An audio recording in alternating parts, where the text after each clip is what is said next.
وموضوعه فعل المکلف ثبوتا او سلبا۔ علم فقہ کا موضوع یہ دوسری چیز ہے کہ علم کے آغاز میں اس کو جاننا لازمی ہے۔ کسی چیز کا موضوع ما یبحث فیہ عن عوارضہ الذاتیہ، جس علم کے اندر جس چیز کے عوارض ذاتیہ سے متعلق گفتگو ہوتی ہے وہی چیز اس علم کا موضوع بن جاتی ہے۔ جیسے کہ بدن انسانی علم طب کا موضوع ہے، اس لیے کہ علم طب کے اندر انسانی بدن سے متعلق اور اس سے آنے والے عوارض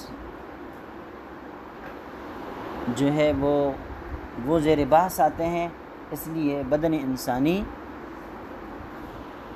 علم طب کا موضوع ہے۔ وہ علم فقہ میں مکلف کا جو عمل ہے، جو فعل ہے، وہ زیر بحث آتا ہے، اس اعتبار سے، اس حیثیت سے کہ شریعت کی نظر میں یہ کام جائز ہے، ناجائز ہے، حرام ہے، مکروہ ہے، اس لیے فعل المکلف جو ہے وہ علم فقہ کا موضوع بن جاتا ہے۔ مکلف سے مراد عاقل بالغ انسان ہے۔ جو انسان نابالغ ہو اور غیر عاقل ہو وہ مکلف نہیں ہے۔ البتہ جب یہ مکلف نہیں ہے، جیسے کہ بچہ ہے، صبی، تو اس کے جو افعال ہوتے ہیں ان کے ساتھ فقہی حکم متعلق نہیں ہوگا کہ بچے کے اوپر بچے کا یہ عمل واجب ہے یا حرام ہے یا فلاں ہے، یا یہ بچے کے اس عمل کے ساتھ فقہی حکم کا تعلق نہیں ہوگا۔ البتہ اس پر یہ سوال اٹھتا ہے کہ جب بچے کے فعل کے ساتھ شرعی حکم متعلق نہیں ہے، وہ مکلف ہے ہی نہیں، تو پھر اس صورت میں اگر بچہ کسی کا نقصان کر دیتا ہے تو اس کا ضمان تو اس کے اوپر آتا ہے، ضمان کی ادائیگی کرنی ہوتی ہے۔ تو جواب حضرات نے یہ دیا ہے، آپ نے توضیح تلویح کے اندر بھی یہ پڑھا ہے کہ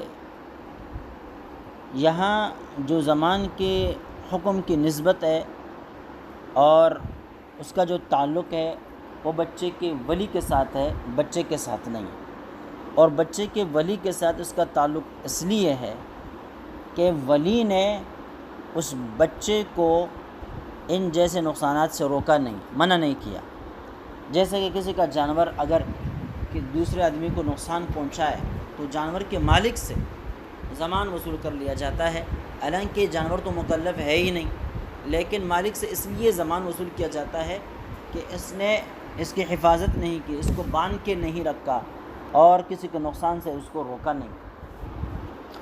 البتہ دوسری بات پر رہ جاتی ہے کہ بچہ جو عمل کرتا ہے، مثال کے طور پر وہ نماز پڑھتا ہے، روزہ رکھتا ہے، قرآن پاک کی تلاوت کرتا ہے تو اس کو ثواب ملتا ہے، تو وہی ثواب کا ترتب کیسے ہو سکتا ہے جبکہ وہ تو مکلف ہے ہی نہیں اس کا؟ تو بعض حضرات نے اس کا جواب یہ دیا ہے کہ بھائی یہاں ثواب باعتبار ما یؤول الیہ ملتا ہے کہ یہ اس کی اچھی عادت بنانے کا ذریعہ ہے، تو مستقبل کی طرف دیکھتے ہوئے اس کے لیے یہ چیزیں ثواب کا ذریعہ اب بن جاتی ہے۔ اور بعض حضرات کہتے ہیں کہ بچے کو ثواب نہیں ملتا بلکہ ان کے والدین کو جو ان کی تربیت کرتے ہیں ان کو اس کا ثواب مل جاتا ہے۔ البتہ بچے کے افعال کے اوپر صحت اور عدم صحت کا اطلاق ہو سکتا ہے کہ بچے نے یہ جو نماز پڑھی یہ صحیح ہے، صحیح پڑھی، اور یہ نماز جو پڑھی یہ صحیح نہیں پڑھی، تو صحیح ہونا نہ ہونا الگ مسئلہ ہے، ثواب کا ترتب اور عدم ترتب وہ الگ مسئلہ ہے۔ بہت ساری صورتوں میں بظاہر میں نماز بالکل درست ہوتی ہے لیکن اس کے اوپر ثواب نہ ملے، یہ بھی ہو سکتا ہے۔ مثال کے طور پر ایک شخص نماز تو صحیح پڑھ رہا ہے لیکن ریاکاری کے لیے پڑھ رہا ہے، دل کے اندر ریا ہے اور دکھلاوا ہے، تو ساری چیزیں درست اور صحیح ہونے کے باوجود بھی اس پر ثواب نہیں ملتا۔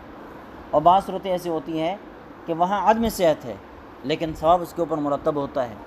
لہذا ثواب کا ملنا نہ ملنا یہ صحت اور عدم صحت کے ساتھ اس کا تعلق نہیں ہے، نیت کے ساتھ اس کا تعلق ہوتا ہے بسا اوقات۔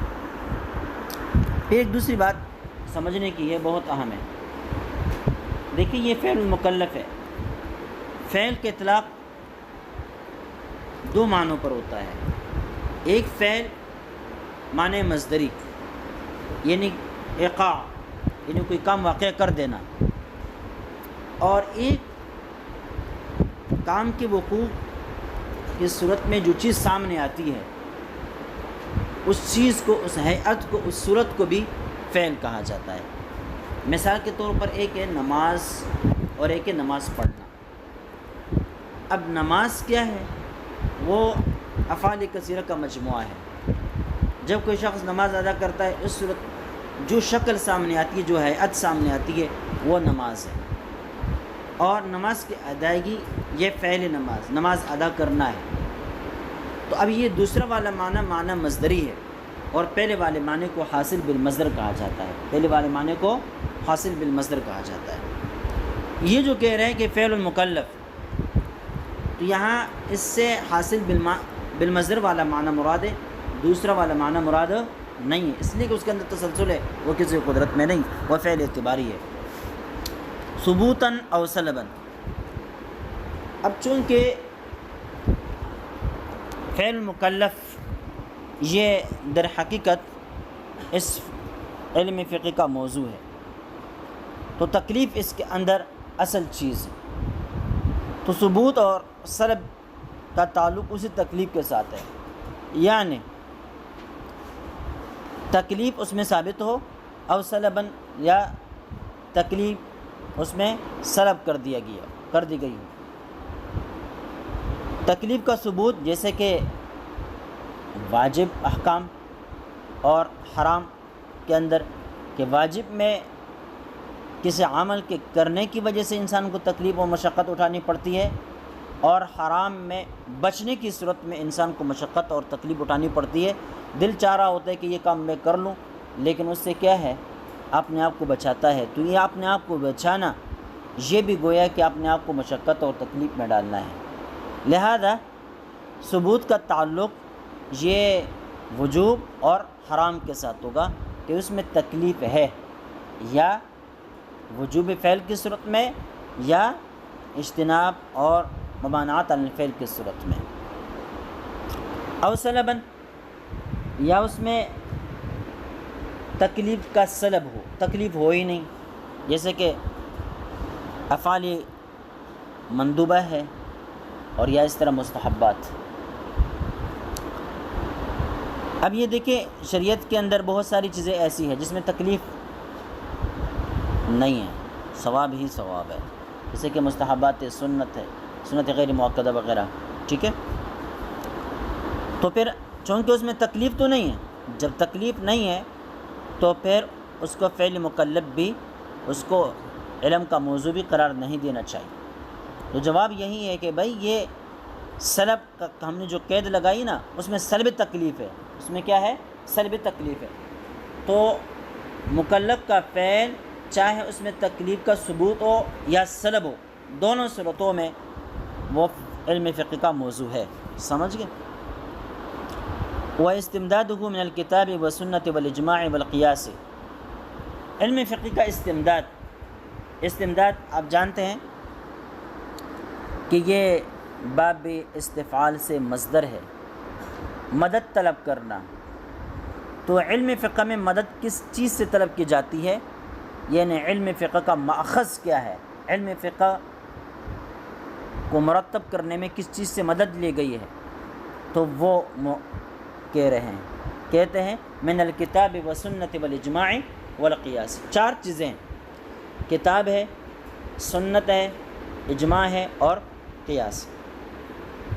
اس کے علاوہ اور بھی بہت ساری چیزیں شریعت کے ماخذ میں سے ہیں۔ مثال کے ہم سے پہلے جو شریعتیں ہیں وہ بھی ہاں کیا ہے، شرائع ماقبل لوگوں کی شریعتیں، وہ بھی ہمارے لیے حجت ہے، لیکن علی اطلاق نہیں، ان کی کئی حیثیتیں ہیں۔ پہلی والی شریعت کے احکام اگر قرآن پاک کے اندر یا کسی حدیث کے اندر ذکر ہو، ان کے اوپر کوئی رد نہ ہو، اور یا تو یہ ہو کہ اس کے اوپر رد ہوگی. اگر اس کے اوپر رد ہو تو پھر وہ منسوخ ہے، ہمارے لیے وہ معمول نہیں بنیں گے. اور اگر ان کے اوپر رد نہ ہو تو پھر دیکھنا یہ ہوگا کہ ہماری شریعت کے دیگر احکام کے وہ مخالف ہے یا موافق ہے. اگر مخالف ہے تو پھر بھی قابل قبول نہیں ہے، اگر موافق ہے تو پھر لے لیے جائیں گے. یا بالکل مسکوت عنہ ہے، یعنی ان کا تو ذکر کر دیا گیا ہے لیکن نصوص کے مخالف اور موافق کا کچھ وہ نہیں ہے، عنصر سامنے نہیں ہے، ایسی صورت میں بھی وہ ہمارے لیے حجت بنیں گے. چونکہ اب وہ تو یا قرآن نے خود بیان کیے ہوں گے یا احادیث مبارکہ میں ان کا ذکر ہوگا. اگر قرآن نے خود بیان کی ہے تو پھر وہ قرآن میں داخل ہے، اگر احادیث مبارکہ میں اس کا ذکر ہے تو پھر وہ احادیث میں شامل ہے، لہذا الگ طور پر ذکر کرنے کی ضرورت نہیں ہے. والسنہ، نبی پاک صلی اللہ علیہ وسلم کا قول، فعل اور تقریر، یہ سنت کہلاتا ہے. ٹھیک ہے.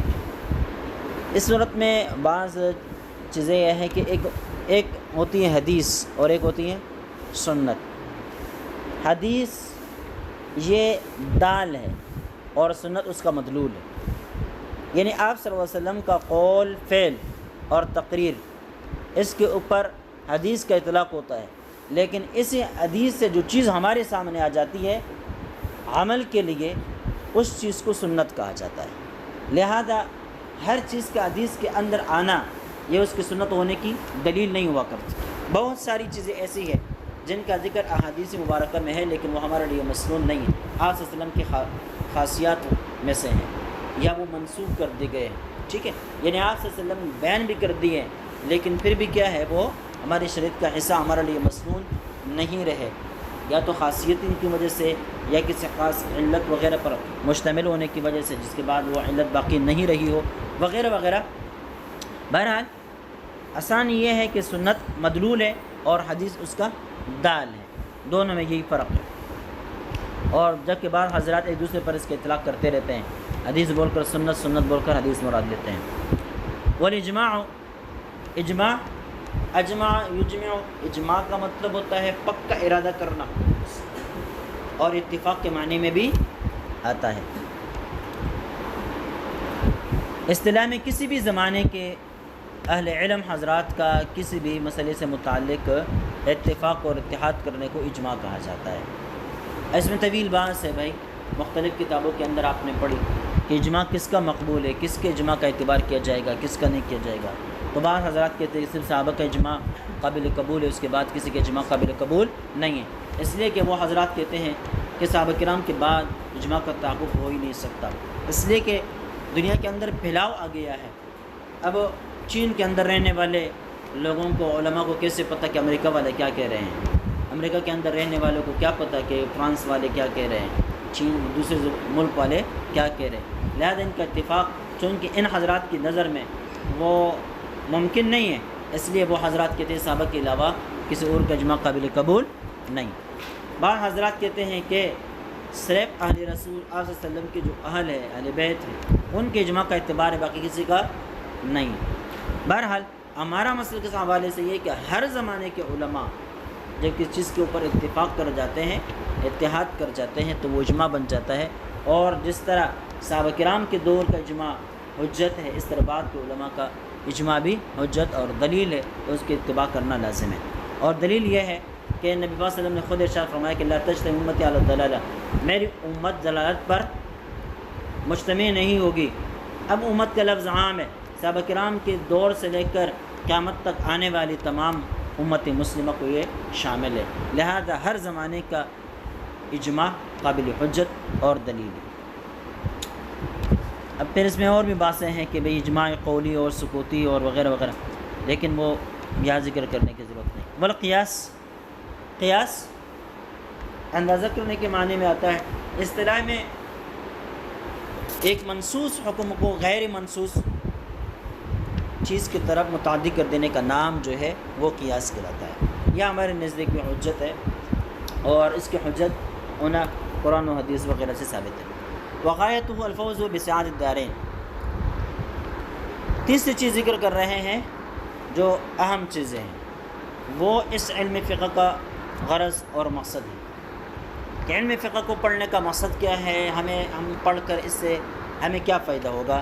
تو کہتے ہیں الفوز بسعادت الدارین، دونوں جہانوں کی سعادت کو حاصل کرنا ہے۔ دنیا کے اندر کس طرح بھائی صاحب علم کی ویسے بھی عزت قدر و احترام کیا جاتا ہے، اور پھر وہ علم شریعت کا ماہر ہو تو اس کی عزت قدر و احترام اور آخرت میں بھی، چونکہ زندگی جب شریعت کے مطابق ہوتی ہے تو پھر آخرت بھی اس سے سنور جاتی ہے۔ تو کہتے ہیں بہرحال دونوں صورتوں میں بتا رہے ہیں کہ الفوز بسعادت الدارین، سعادت الدارین کا حصول ہے۔ یہ تو وہ عام غرض غایت ہے جو اکثر و بیشتر علوم دینیہ کی بیان کر دی جاتی ہے۔ ویسے خصوصی طور پر اس علم کی غرض اور مقصد یہ ہے کہ اللہ تعالیٰ کے احکام کو پہچان کر ان کے اوپر عمل کیا جائے اور اس کے ذریعے سے اللہ تعالیٰ کی رضا حاصل کیا جائے۔ حرام ہو تو اس سے بچا جائے، حلال ہو تو اس کے اندر رہتے ہوئے ان کے مطابق عمل کیا جائے، واجب ہو وغیرہ وغیرہ تو اس کے اوپر عمل کر کے اللہ کی رضا حاصل کی جائے۔